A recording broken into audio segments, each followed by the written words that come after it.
Bueno, muy buenas tardes a todos. Bienvenidos a este nuevo conversatorio de nuestra comunidad de reconfiguración y transformación de negocios. Como siempre, invitados a que nos acompañen en nuestras publicaciones, en nuestros conversatorios, a que inviten a todas las personas que consideren que sea conveniente, nos vean en estos videos, en estos materiales, que hagan muchas preguntas a través del chat que está dispuesto en este Facebook Live, que estamos totalmente prestos y atentos a responderlas. El día de hoy, pues nuestro invitado como entrevistado es nada menos que el doctor Claudio Mera, doctor en Administración de la Universidad Nacional Autónoma de México, un experto en todo el tema relacionado con la gestión del tiempo, en general en todos los temas de gestión. Tengo el honor de conocerlo de larga data y conozco pues claramente sus capacidades y su amplio desarrollo intelectual. Hoy nos va a hablar y nos va a nutrir al conversarnos acerca de el tema del teletrabajo, un tema que sin duda alguna a todos nos está impactando, bien sea de una manera u otra porque somos colaboradores en una empresa, porque de pronto también estamos en la casa y eventualmente también nos dificulta la interacción con nuestros seres queridos, porque de pronto nos dificulta la interacción que tradicionalmente llevábamos a nivel social, en fin, todos temas que trataremos. Y pues Claudio evidentemente es un experto en ese tema, lo ha trabajado incluso en su tesis doctoral y seguramente nos documentará muchísimo. Así que bienvenido, Claudio. Muchas gracias, Julián. También, la otra cara de la moneda también está para el empresario, para el director de negocio, para el líder de equipo, que seguramente habrá notado el líder de equipo, el empresario, que hay una baja de productividad, que no entiende por qué el equipo no termina de ajustar, porque no termina de rendir lo que debería rendir. En algunos casos sucede esto es porque muchas organizaciones no estaban preparadas para dar el salto a los equipos a distancia. Entonces esos son temas que nos gustaría tratar el día de hoy, ver un poquito también cómo es que podemos resolver o subsanar algunos de estas problemáticas pues, que se dan porque uno llega de golpe a esto.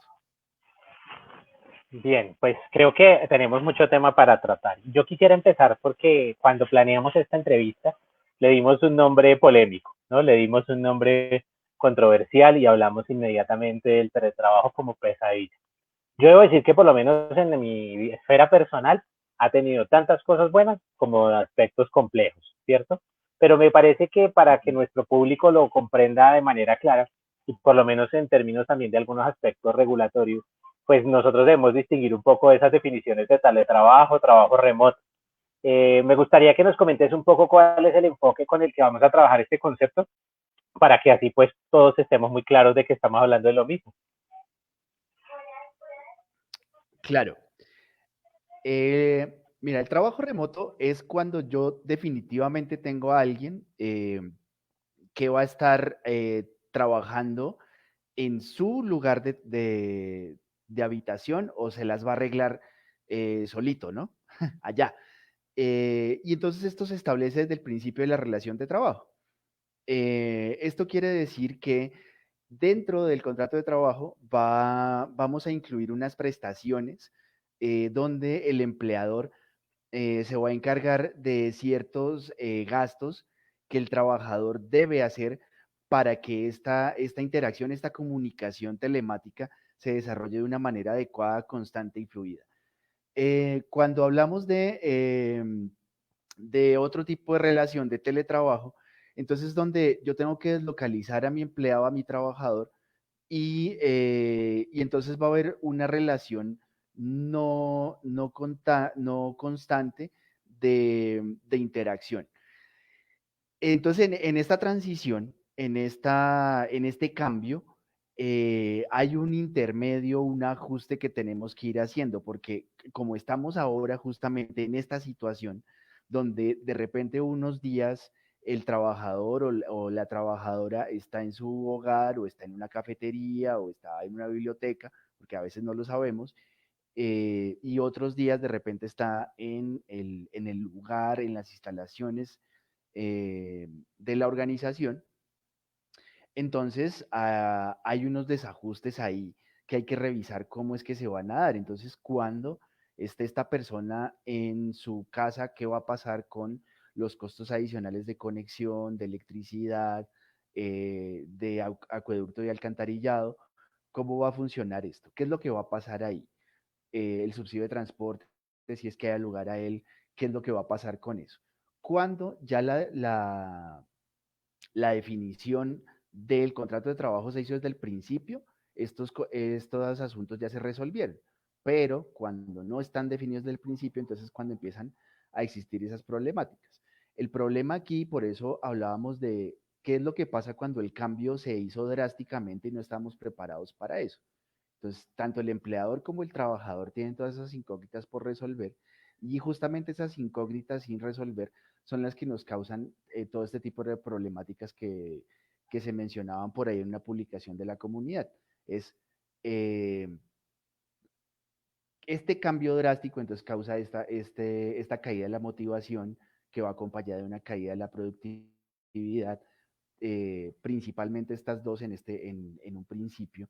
Mucha gente al principio con la que pude conversar nos comentaba o me comentaba a mí personalmente, que le parecía fantástico ahorrarse el trancón o el tráfico del trayecto a su trabajo y de regreso, poder almorzar o comer en la casa, de repente echarse una siestica, todo eso.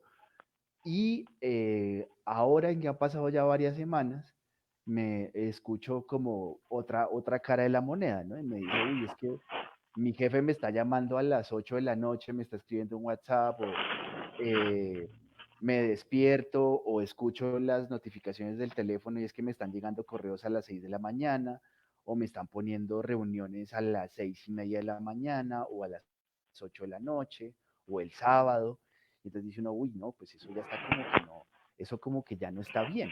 O no me puedo poner de acuerdo con mis compañeros de equipo de trabajo para trabajar de una manera adecuada, o tengo reuniones donde lo que vamos a hacer es leer un documento, una minuta, y pues eso como para qué, y eso en una reunión de Zoom pues como que se hace más largo y tedioso de lo que sería en una mesa de juntas. Entonces todas esas problemáticas se empiezan a desarrollar en un contexto virtual que es más complicado porque además entonces yo estoy es en la sala de mi casa o en el comedor de mi casa, donde tengo que estar pendiente de los niños, de si el almuerzo, de si llega no sé, el cartero, que de repente es una figura que puede ir desapareciendo, pero son ese tipo de cosas. Les voy a contar una infidencia. Por ejemplo, yo ayer estaba en una reunión de trabajo y entonces tuve que interrumpir la reunión de trabajo 15 minutos porque mi esposa vio un ratón en el estacionamiento, en el garaje. Ese tipo de cosas pues pueden pasar a cualquier persona. O porque se rompe un tubo, o porque se acabó el gas, o porque hay que cambiar una tuerca. No sé, pueden pasar muchas cosas. Entonces, ese tipo de interrupciones de la secuencia del trabajo pues causan ciertas improductividades que no se pueden evitar, pero uno sí puede evitar, por ejemplo, hacer una reunión improductiva más que nada por Zoom o por cualquier otro medio virtual, ¿no? No es que estemos recibiendo comisión de Zoom por nada. Entonces, ese tipo de dificultades sí se pueden mejorar con ajustes relativamente pequeños en el proceso de trabajo. Ujú. Bueno, en todo caso, si nos están escuchando lo de Zoom, bienvenidos también los de patrocinio, se lo recibo. Pero Claudio, tocaste un tema que a mi modo de ver es esencial y sobre todo en una cultura como la cultura latinoamericana, que es una cultura de mucha socialización. El lugar de trabajo no es solo un lugar de ir a ejecutar sus actividades y de desarrollar profesionalmente sus funciones, sino que también es un lugar de socialización. Y creo que en nuestra cultura eso es absolutamente imperante. Tal vez muchas personas sienten más bien ese vacío y cuando el trabajo se desplaza a la casa, llámese teletrabajo, trabajo remoto, como lo queramos definir, de acuerdo a esa claridad que nos da la respuesta anterior, pues se pierde ese componente y la posibilidad de realizar esa socialización, esa interacción de la misma manera. ¿Cómo un trabajador puede encontrar motivación ante la pérdida de pronto de ese tipo de espacios, del espacio de compartir un café, del espacio, incluso del cotilleo y demás? Bueno, digamos que el compartir el café como tal o sentarse a almorzar con él o los compañeros y compañeras de trabajo, esa interacción como tal no se va a poder reparar, eso estamos claros. Lo que sí podemos hacer y es una noción que viene como desde el 95, o sea, no estamos descubriendo la rueda ni el agua tibia, pero sí es algo que se genera desde la conceptualización del pensamiento complejo y cómo se puede aplicar en las organizaciones para que funcionen mejor y todos seamos pues más felices y más productivos, que se llama la comunicación basada en el receptor y el flujo libre de información. Entonces, ¿cómo funciona esto? Ya en la práctica.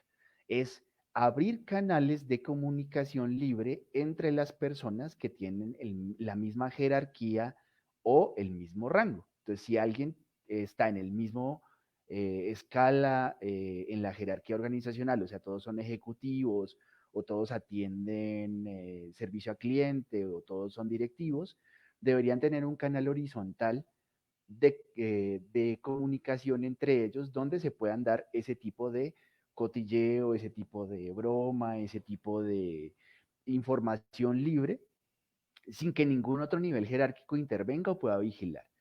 Obviamente que esos canales de comunicación al principio, y claro, y deben ser gratuitos y deben ser libres y deben ser sin vigilancia ni hacia arriba ni hacia abajo. ¿Que eso puede generar un costo pequeño para la organización? Sí, pero proporcionalmente va a ser muy pequeño.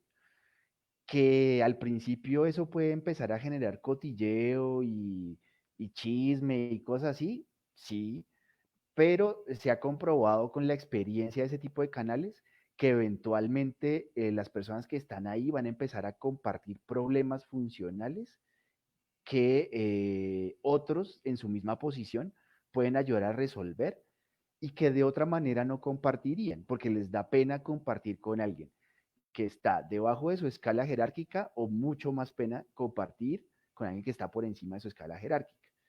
Entonces, este experimento alguna vez se hizo entre técnicos de operación telefónica en Estados Unidos.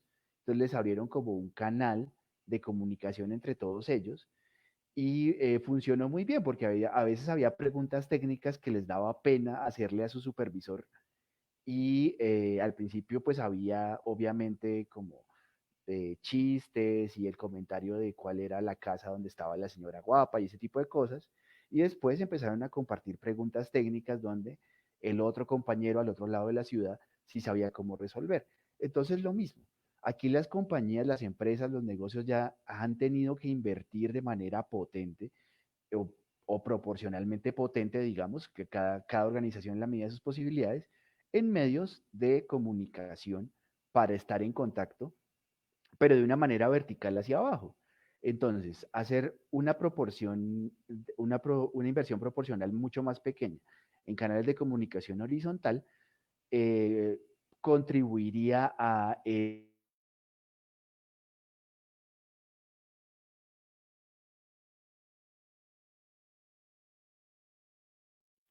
Creo que tenemos un corte en la comunicación. Demos un momento, por favor, por su paciencia, gracias, para que podamos restablecer la conversación con Claudio, que está muy interesante. También invitarlos en, en simultáneo con esto a que nos acompañen con todas sus preguntas, sus comentarios, sus apreciaciones. Muy bonito, por ejemplo, también conocer apreciaciones personales de lo que está haciendo esa experiencia, quienes están haciendo trabajo localizado. Y, y nada, sepan también, recuerden, nuestra comunidad está creciendo, ya tenemos cada vez más seguidores, pero no es solo eso nuestro interés. La difusión de nuestros textos, la difusión de nuestros proyectos, de nuestros materiales de trabajo. Hay muchos artículos que hemos ya también publicado, videos, experiencias y otras cosas. Créanme, si se dan una pasada por el canal, no habrá nada que perder. Claudio nos ha mostrado algunos temas muy interesantes. Bueno, partimos de una definición simplemente de trabajo localizado, entendiendo eso como bien sea trabajo remoto, bien sea teletrabajo, y estamos entendiendo simplemente como esa pérdida de ese espacio y de esa conexión, ¿no?, con un entorno laboral tradicional. Esto pues sin duda se ha acelerado como consecuencia del tema de la pandemia y en algo que creo que Claudio nos ha hecho claridad, es que este es un tema que ha llegado para quedarse, ¿no? Que lo vimos ya, que las empresas están trabajando aceleradamente en el diseño de sus cargos, de sus funciones. Y ahora hablábamos de la motivación, ¿no? Y nos está presentando algunas estrategias muy interesantes que empleadores, que incluso nosotros como colaboradores podemos emprender para estimular esa motivación. Creo que ya tenemos a Claudio de regreso. Claudio, te estábamos escuchando sobre la motivación, por favor. Sí, no Concluye sé dónde tu... me quedé. Estábamos intentando proponer como una estrategia, una táctica de abrir canales de comunicación horizontal y libres, ¿no? Que las Así organizaciones es. ya con la inversión que han hecho en comunicación, en telecomunicaciones, sería pues una inversión proporcionalmente pequeña para que las personas pues puedan justamente generar ese tipo de comunidad, de compartir entre ellos y esto, muy bien lo señalaba Julián, es algo muy frecuente en culturas latinas, pero no solamente en culturas latinas. Y, y este flujo libre de información entre ellos, pues puede ayudar a que se sientan o que nos sintamos, pues, porque más acompañados y podamos no solo compartir como el chiste, el cotilleo, como la noticia curiosa del día, por ejemplo, sino también eventualmente algún problema que nos da pena o nos complica de cierta manera compartir si el canal está de alguna manera vigilado por alguien que es nuestro supervisor técnico o funcional o jerárquico o está siendo leído por alguien que está por abajo de nosotros en la jerarquía organizacional.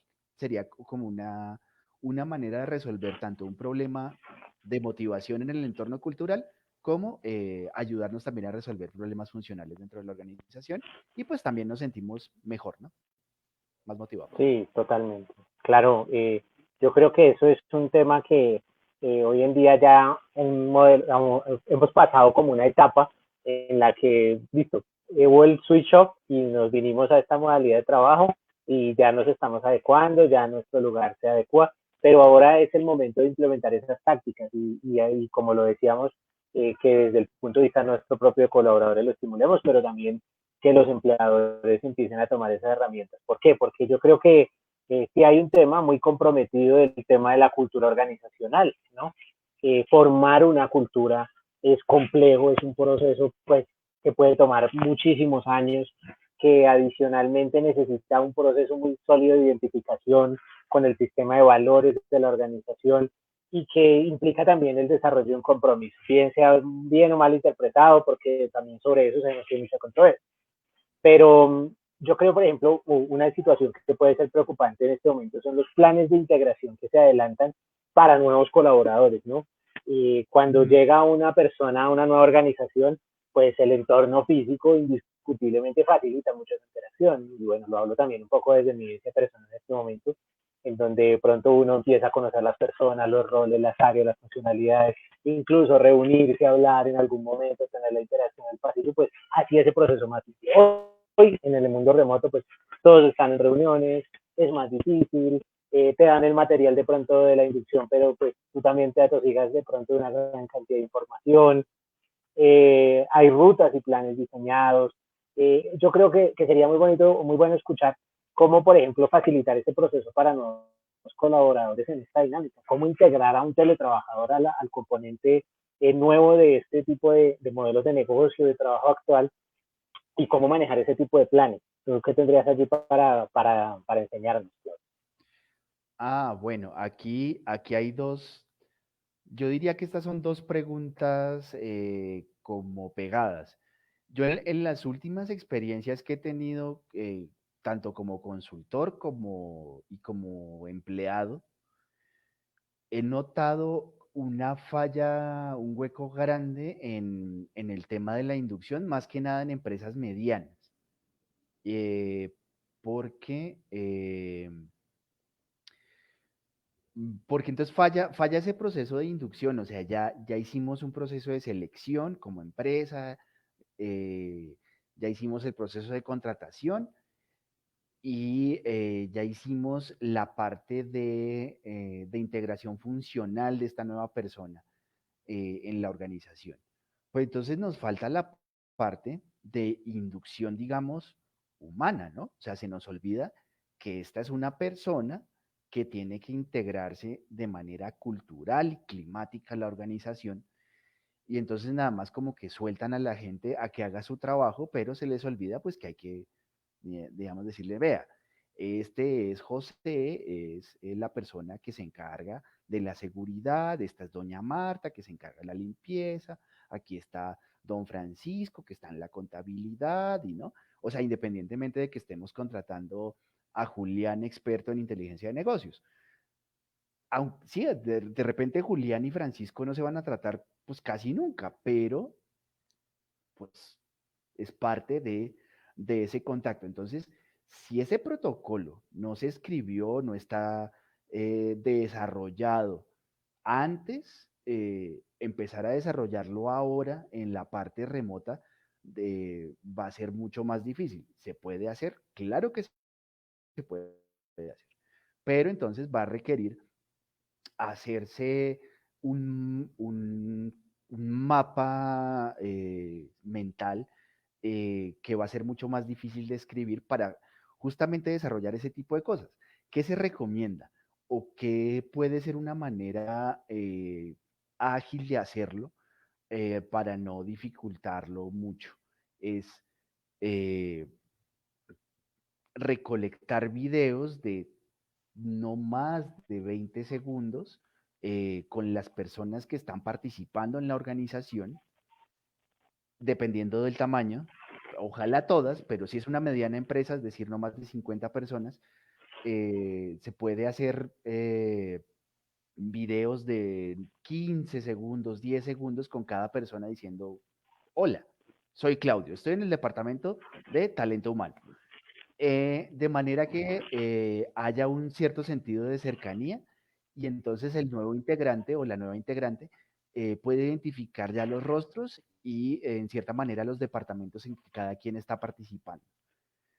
Porque la parte funcional es algo que cada organización sí tiene como muy clarito. Entonces en esa parte digamos que casi que no hay conflicto. Y ya con las personas que va a haber una interacción funcional directa, sí se puede hacer una interacción directa, una reunión virtual más directa, donde entonces sí va a haber una charla de no más de 5 minutos con cada uno, para que puedan conversar, conocerse y saber como un poquito cómo es que va a ser la dinámica de trabajo o entender un poquito cómo es que va a ser la dinámica de trabajo. Esto, obviamente hay que tener claro cuál es la dinámica de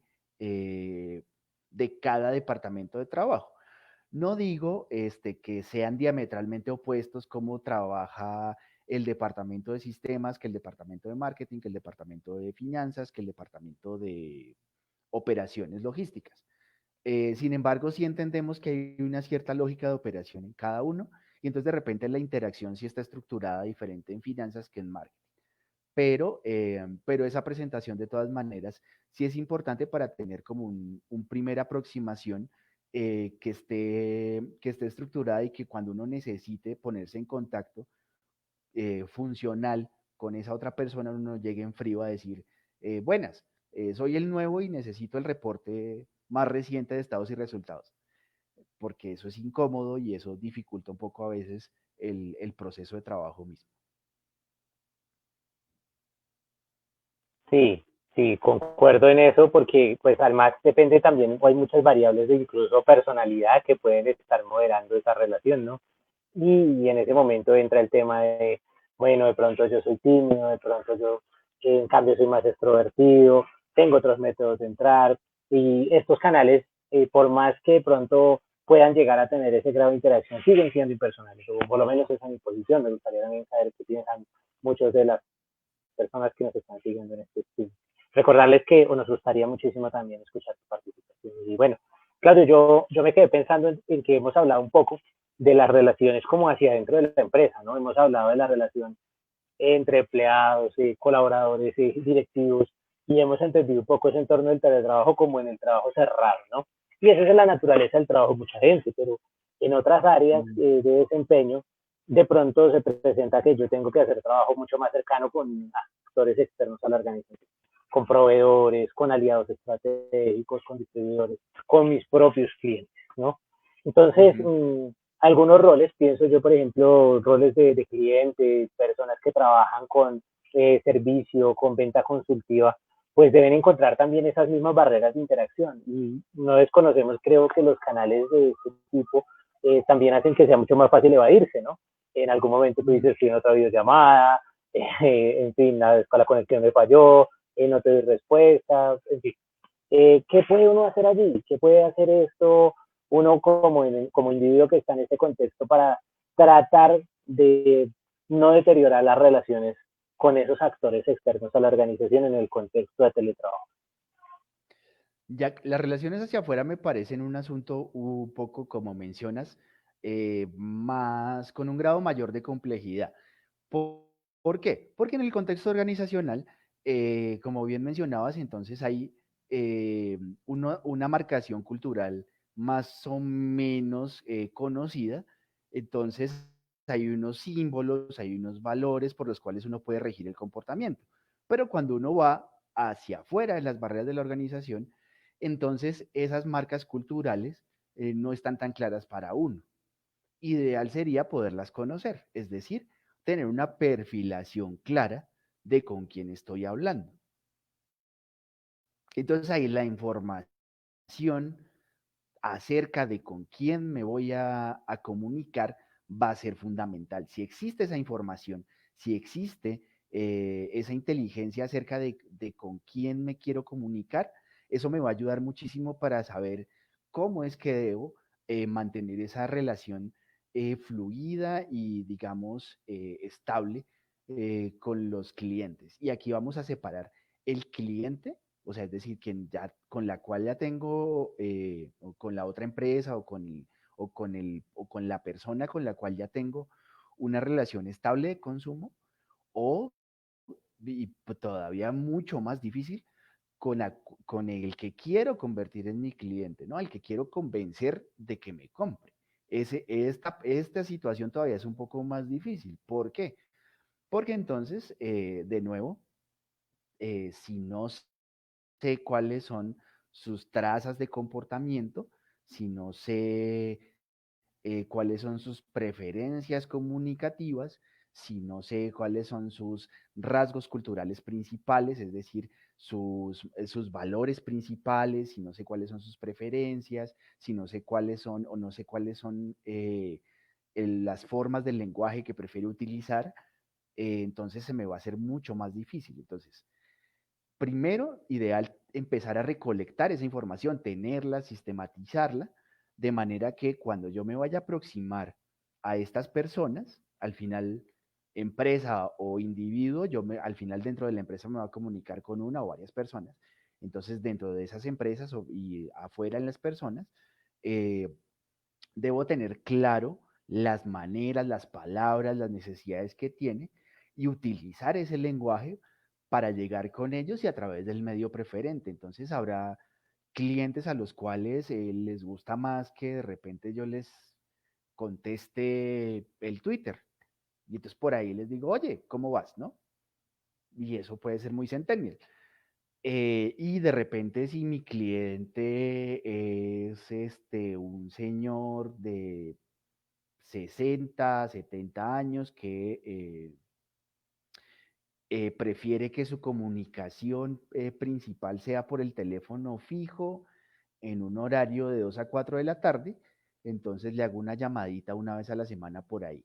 Pero eso quiere decir que conozco como su costumbre, una estructura de valores, porque entonces eso es como una cuestión para mi cliente de 60 a 70, entonces hay una cuestión de respeto, de corrección, de que tengo que llamar dentro de ese horario, por ese medio, y de repente al centennial le gusta más como esta informalidad y entonces él prefiere que lo contacte de esa manera y que se vea pues en su cuenta de Twitter, sus seguidores vean que la empresa de la cual es cliente le contesta en su timeline, que hay una interacción en tiempo real, ¿no? Y son maneras diferentes, o por Instagram, o de repente tenemos el joven adulto de 22 a 32, de 25 a 32 años que prefiere mantener una comunicación por correo electrónico. Entonces, que cada semana yo le esté como preguntando, hola, Karina, ¿cómo estás?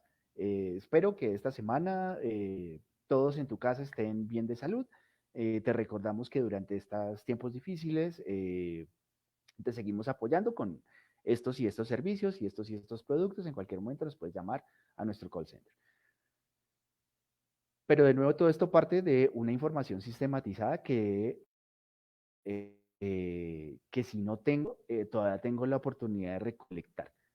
¿Cómo? En esta situación en la que estamos, el equipo comercial de ventas y de análisis de marketing, pues va a tener que hacer un doloroso trabajo de prueba y error, que pues en un mundo ideal que en el cual no vivimos, debieron hacer antes.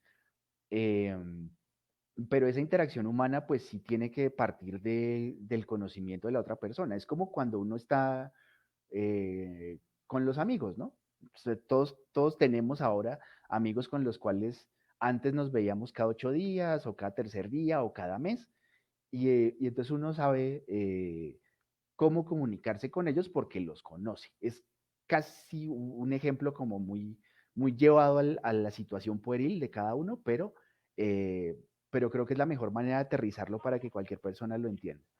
Uno sabe a qué amigo llamar por teléfono, a qué amigo llamar por videollamada, a qué amigo enviarle un correo electrónico, a qué amigo escribirle por Facebook, pues más o menos lo mismo, pero es porque uno ya tiene ese conocimiento aquí. Una empresa debe sistematizar ese conocimiento. Bien.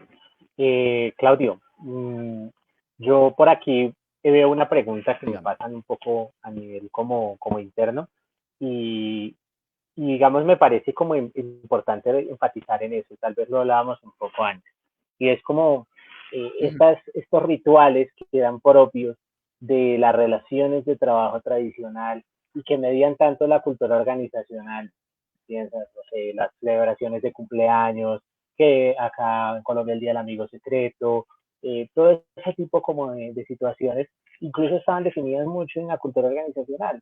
Y hoy, ¿cómo se sostiene un sistema de valores de este tipo?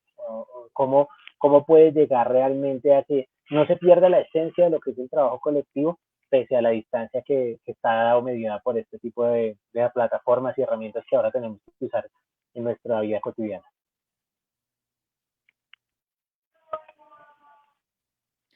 Yo pienso que no, y ahí hay como una cuestión de qué creemos que es la cultura organizacional.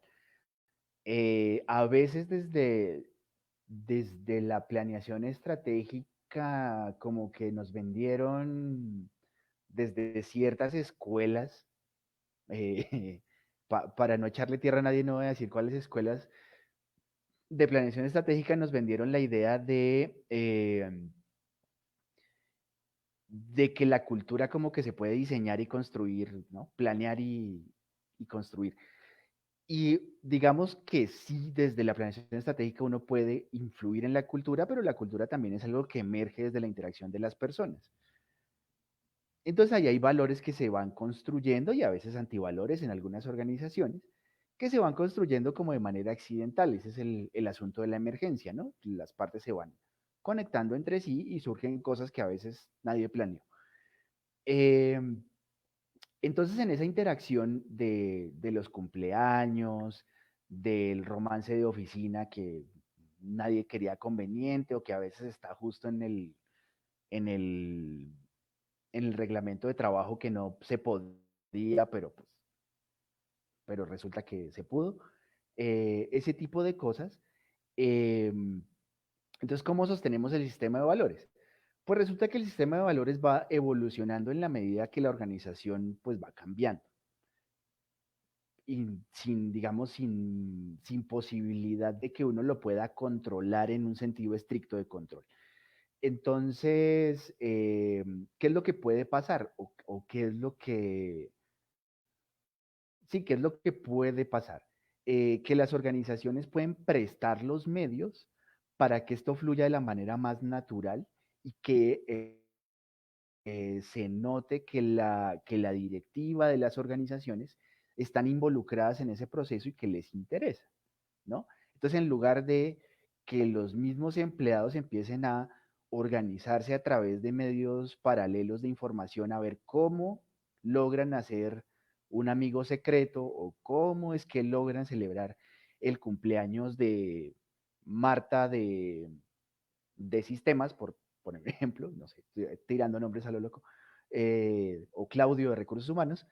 Entonces, pues mejor entonces la organización, pues seguramente muchas organizaciones ya hicieron una inversión en Webex o en Zoom o justamente, o por ejemplo en StreamYard para hacer sus reuniones.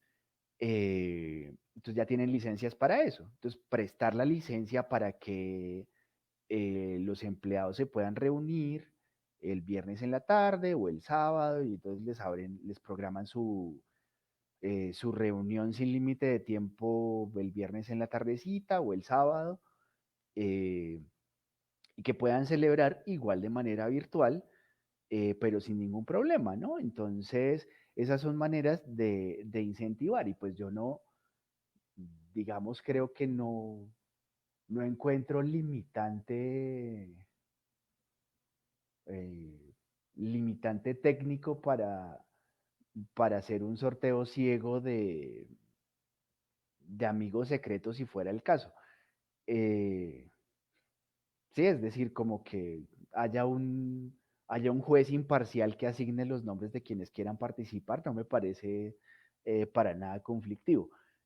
Si es, sí, es decir, los medios están dispuestos. Yo soy un poco como nuestro coequipero Jean Paul, yo soy como un poco, tengo confianza en que la tecnología nos puede ayudar mucho y creo que los medios están dispuestos para que incluso a través de una herramienta como SQL, de pronto alguien o cualquiera, digamos, que quiera participar dentro de la organización entre, ponga su nombre y una vez terminada la introducción de nombre, después entre, haga su consulta y le entregue su amigo secreto y listo, ¿no? O sea, ya estuvimos y cada quien ya puede ir jugando y después a través de la misma base de datos pueda entregar como mensajes para ir comunicándose con su amigo secreto sin que haya dificultades para comunicarse secretamente con su amigo secreto. Es decir, no creo que realmente sea un impedimento que no estemos en la oficina para desarrollar ese tipo de actividades.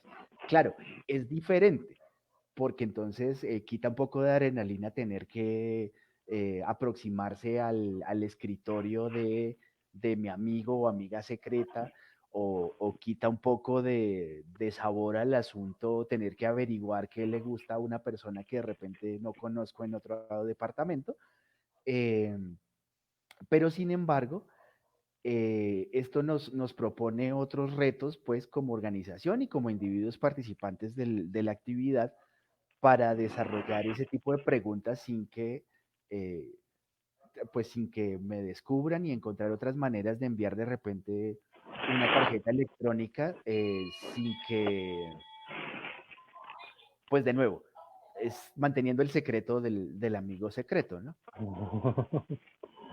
Sí, yo creo que hay un componente grandísimo allí de creatividad, de buscar innovación en todo lo que eran esas tradiciones y ese tipo de interacciones, y que igual también tienden a facilitar y a crear esos nuevos espacios, liberar un poco esa tensión de la rutina, del teletrabajo, de estar atendiendo tantas cosas que se presentan en la casa, que vos decías un poco más temprano, ¿no? El tema de los hijos y el tema de estar pendiente de sus cosas, ¿cierto? ¿Tú crees Ujú. que, siendo yo, y entiendo mi total ignorancia sobre el desarrollo de la cultura organizacional en torno del teletrabajo, que para una startup, una empresa que nazca en este momento bajo estas situaciones, se empiezan a identificar patrones de cultura o comportamiento muy diferentes como consecuencia de este fenómeno? Muchas startups nacen así, ¿no? Y es algo frecuente, o me parece que es un comportamiento reiterado en esta situación de las startups. Es decir, alguno está diseñando una cosa en su casa y otro está diseñando otra cosa en la suya. Hay algunas que sí nacen en espacios de coworking y hoy día están de nuevo cada quien en su casa. Eh, entonces, que si configuran patrones diferentes de comportamiento o que se empiezan a configurar patrones diferentes de comportamiento, sí, me parece que sí. Y me parece que cada vez se vuelve más importante, justamente en esta configuración de patrones diferentes de comportamiento, se vuelve también cada vez más importante empezar a llevar un registro de dichos comportamientos. ¿Por qué? Porque cuando yo estoy al lado de mis coequiperos en el proceso de la startup, específicamente de la startup, eh, es más fácil ir comunicando cómo estoy haciendo los procesos y qué es lo que estoy haciendo. Pero cuando no, entonces ir utilizando las herramientas tecnológicas que ya tenemos, como Slack, como Trello, como Project Work, bueno, y si ya es más robusto, como Microsoft Project, ir documentando todo lo que está sucediendo en el proceso de construcción de lo que sea que estemos construyendo, se vuelve más importante para que no haya retrabajo, para que no haya repetición del mismo proceso y para que haya posible corrección de lo que estamos haciendo. Porque muchas veces los procesos en las startups son correlativos, ¿no? Entonces yo estoy escribiendo una parte de la cosa y usted está escribiendo otra que tiene que funcionar pegadas o se tienen que juntar al final. Entonces, ahí es muy importante esa parte de que no se nos olvide que a pesar de que yo tengo una responsabilidad y mi coequipero otra, esto pues tiene que funcionar junto. Parece que esa parte es como fundamental ahí. Sí, es muy importante y creo que se ilustra toda una dinámica de organizaciones que nacerán con un esquema muy diferenciado. Eso seguramente impactará otras dimensiones, ¿no? Hace poco, perdona al público la imprecisión en el dato o en la fuente, veía que en una encuesta se plasmaba que muchas personas, aunque están interesadas en continuar en esta modalidad de trabajo, creo que era menos de un 50% de las personas que marcaba ese interés y muchos pensarían en otras modalidades subyacentes, ¿no? En regresar a su entorno y demás. Pero un retorno bajo esto puede ser planificado, ese porcentaje que es mayor al 50% de las personas que se considera un retorno absoluto o por lo menos parcial al mundo presencial del trabajo ante un escenario, supongamos, viable posterior a la pandemia. ¿Crees que eventualmente encontrará las mismas condiciones? Se encontrará igualmente cómodo en su trabajo? Tú como experto, ¿qué vislumbras allí en ese escenario? Yo creo que en ese caso como que cualquier extremo se vuelve nocivo, porque las ventajas de todas maneras de permanecer tanto tiempo en casa se van a extrañar mucho. Es, es, nat- es naturaleza de la mente humana idealizar rápidamente, ¿no? Entonces, por eso, digamos, durante la primera etapa de trabajo en casa, uno preguntaba y decía, no, es que es lo mejor que me ha pasado, no quiero regresar nunca a la oficina, ¿sí? Y entonces ahora, ya pasadas varias semanas, uno le pregunta a la gente y dice, no, hasta extraño el malacaroso, el vigilante de la puerta. Porque entonces timbran en la puerta, pasa el de los tamales, pasa el de los helados, el de la mazamorra. Aquí en México pasa el cacharrero, pasa el de los camotes, y entonces es un volumen de ruido que puede arruinar cualquier videollamada, cualquier conferencia que uno esté intentando producir. Entonces dice uno, bueno, pero ¿qué pasó ahí? O sea, no que le gustaba. Y entonces cuando regrese a la oficina, ¿ya va a dejar de quejarse del malacaroso de la puerta? Eh, no, obviamente que no.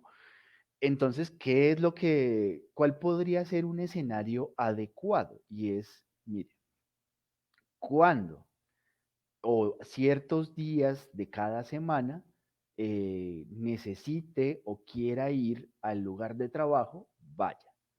Y los días que realmente no necesite ir, quédese en su casa y trabaje.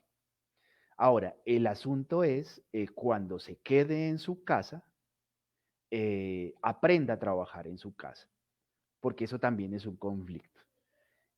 Eh, entonces, no es ir haciendo las tareas según aparecen, no es quedarse hasta la medianoche intentando hacer una o aparentar una productividad desmedida, y tampoco es quedarse contestando todos los correos posibles hasta las 10 de la noche, porque eso no es un buen trabajo. Es decir, eso es sobretrabajar y esa no es la idea del trabajo en casa. Y si uno va a permanecer la mayor parte del tiempo trabajando desde casa, pues uno también tiene que, uno, trabajar uno bien, y si uno tiene una relación, digamos, un poco insana con el supervisor inmediato o con la organización, uno tiene que también, si que se da el caso, aprender a educar a la organización y enseñarle a la organización que si uno decide estar haciendo una conferencia a las 7:20 es porque uno lo decide, no porque la organización lo obligue a uno o porque le esté uno enviando correos después de las 8 de la noche. Entonces, aprender un poco a mediar esa relación, pues para que no se vuelva una situación de otra vez me está llamando mi jefe a las 8 de la noche y correr a contestar el teléfono, porque entonces ahí es donde se vuelve problemático el asunto y el, entonces ya deja de ser agradable el trabajo en casa, pero por esa falta de regulación de cuándo es que debo trabajar y cuándo es que debo descansar y cuándo es que debo concentrarme en el tiempo familiar. Ujú. Bueno, yo quisiera aquí aprovechar mientras tomas un poco de agua, que nos has dicho muchísimas cosas que son útiles, que hay que llevarlas a cosas accionables, recordarle a nuestro público que aquí hay la disponibilidad de un panel de expertos, personas que pueden acompañar procesos en sus organizaciones, ayudar a hacer ese tipo de transición y adaptar muchos de estos consejos, técnicas tan útiles que nos ha presentado Claudio. Claudio, quiero aprovechar para saludar a varios de nuestros participantes, está Diego Gómez, a Nancy Arevalo, un saludo, Jamie León, Cristina Piraquive, bueno, se me va la lista es amplia, a todos los que nos están escuchando, muchas gracias. Claudio, yo creo que de todos modos dentro de estos participantes habrá una muestra importante que siente que esto es la pesadilla, que era nuestra promesa al iniciar a hablar de esto. ¿Cómo salir de esta pesadilla? Ujú. Bueno, aquí, ¿cómo salir de esta pesadilla? Entonces tiene dos aristas y ahorita vamos con la pregunta de Ignori. Eh, entonces, si uno se siente como empleado, como trabajador, mal porque siente que está trabajando muchas más horas de lo que debe trabajar, eh, es porque entonces hay un problema de planeación del trabajo en casa, por un lado, y porque entonces hay una falta de justamente de negociación o de mediación con la organización. Y si esa mediación es posible, porque si uno está empleado por una organización, es porque de todas maneras hay una valoración del talento que uno tiene para esa organización. Entonces, uno paulatinamente, no es que uno de golpe va a decir, bueno, a partir de ahora nunca más va a contestar este teléfono después de el horario que sea, ¿no? Después de las 6 de la tarde. Jamás. Porque también hay que entender que estamos en una situación de tensión, de estrés, tanto para organizaciones como para todas las personas. Entonces, hay que también, como decimos en Colombia, ponerse la mano en el considere, ¿no? O sea, tener una conciencia amplia de la situación en la que estamos viviendo. Pero eso no quiere decir que todas las llamadas son urgentes, porque si todas las llamadas son urgentes, pues claramente es que ninguna es urgente. Hay que tener una medida de criterio respecto a cuáles realmente son de salir corriendo a contestar el teléfono y cuáles no. Una manera en que las organizaciones deben gestionar ese tipo de comunicaciones es justamente reducir los canales de comunicación, ¿no? Entonces, si yo concentro los medios de comunicación a, digamos, dos, o sea, tengo uno para comunicar la información frecuente funcional, una cosa, de nuevo, un gestor de proyectos o el correo electrónico, si con eso basta, y otra para comunicar los mensajes urgentes, ¿no? Entonces, de repente con el correo institucional o un correo personal me basta para decir, bueno, las tareas del día son A, B, C, D, E, F, G y una reunión semanal y ya, ¿no? Y si realmente pasa algo urgente, entonces sí, ya. Entonces ya uno tiene una noción de qué es urgente y qué no. Si esta situación todavía no se presenta o todavía ese diseño de comunicación no está presente y entonces el empleado el que debe encargarse de empezar a comunicar o a dar a entender que eso debe suceder así, entonces paulatinamente uno empieza a dar ese tipo de señales con el supervisor o con el jefe inmediato o con la jefe inmediato.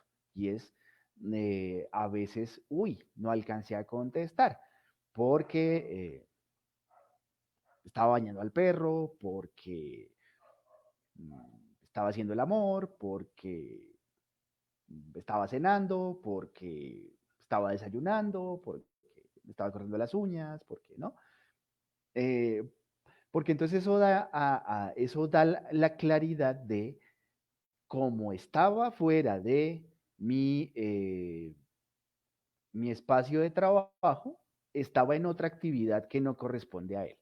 No es nada más, no se me dio la gana de contestar porque no estaba en mi horario de trabajo, sino es que ya estaba ocupado o ocupada en otra cosa. Y eso es importante como dejarlo claro, ¿sí?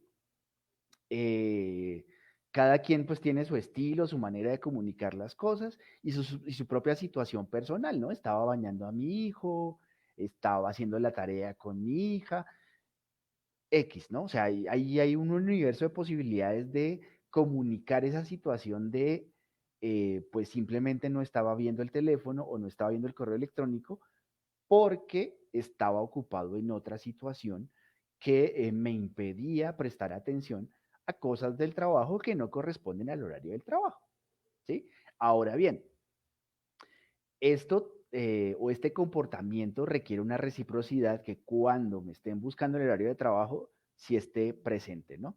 Eh, y esto entonces se hace progresivamente, de manera que no sea tampoco de golpe de un día para otro yo era un empleado disponible 24/7 o 7 por 18 y de repente, ¡pum!, me desaparecí porque entonces ese cambio tan drástico de comportamiento sí puede dar lugar a molestia por parte del empleador. Pero en un ajuste yo creo que unas 2 o 3 semanitas ya el mensaje empieza a llegar. Un supervisor hábil o supervisora hábil probablemente vaya a llegar a decir, bueno, Vignori, ¿qué está pasando?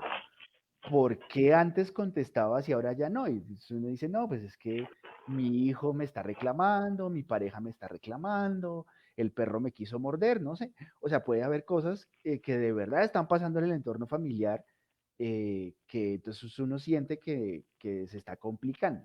Y esas son maneras paulatinas de cómo empleado empezar a salir de esa pesadilla del trabajo remoto cuando uno siente que se le está acabando la vida familiar o que ya tiene las ojeras hasta acá, pues porque le ha tocado sacar tiempo de dormir para trabajar y para atender el teletrabajo. Ahora, el empleador, que esa es la otra cara de la moneda de la pesadilla, es, bueno, ¿y qué pasa con la baja de la productividad? Todas estas herramientas que hemos venido mencionando, recolectando a lo largo de este conversatorio, nos ayudan a eso, ¿no?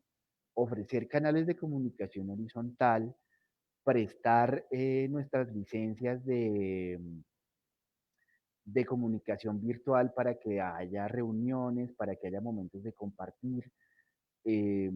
Esto justamente pues, reducir los canales de comunicación y evitar hacer llamados, enviar correos fuera del horario a menos que sea una real emergencia, también van a ayudar a que la gente esté más motivada, se sienta mejor y eh, inevitablemente sea más productiva desde una perspectiva, digamos, concentrada en la gestión del talento humano.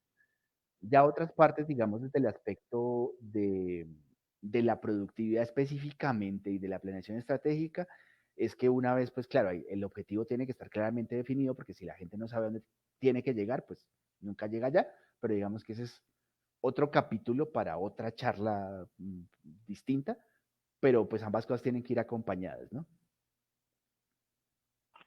Sí, sí, yo creo que el tema es enorme y van a seguir surgiendo muchísimas dinámicas. Gracias a Ignacio por la pregunta, que ya la tendrías allí. A todos nuestros participantes, todos nuestros invitados. Ahorita la puerta para que comentemos la otra semana. También vamos a tener un conversatorio, un tema espectacular que tiene mucho impacto. Espérenlo, síganos en nuestra comunidad.